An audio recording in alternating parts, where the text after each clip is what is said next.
Squid Game Season 3 still has to bring back the worst missing characters from Season 1 for a final twist. Squid Game Season 2 set up the return of some major characters from the first season, and now Squid Game Season 3 needs to resolve the story by bringing them back.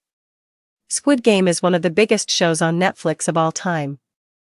The series debuted in 2021, and despite being an original South Korean production, the show became a global sensation that got fans around the world talking about the intense cruelty and absurd nature of these games, which forced adults to play children's games with a fatal twist. The show had a compelling arc as Ji-hun made his way through each round, seeing hundreds of other contestants gunned down, exterminated, and kicked from the games. However, as the series progressed, it became clear that the Pink Guards were not the only villains.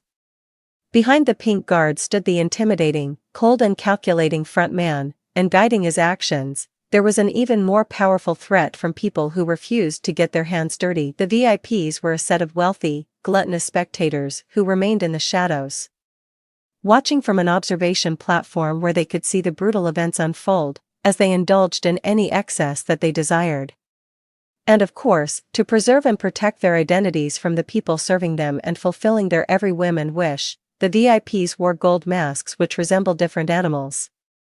And in Season 1, these characters did not make an appearance until the bridge game, where players needed to guess which platforms would bring them safely across the wide gap.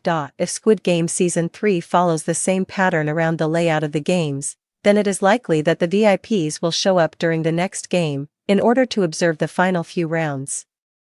Whether they have already been watching up to this point, or if they only came to observe the last games in person is unknown, but it makes sense for the VIPs to show up early in Season 3, as the latest set of games is just halfway through their events.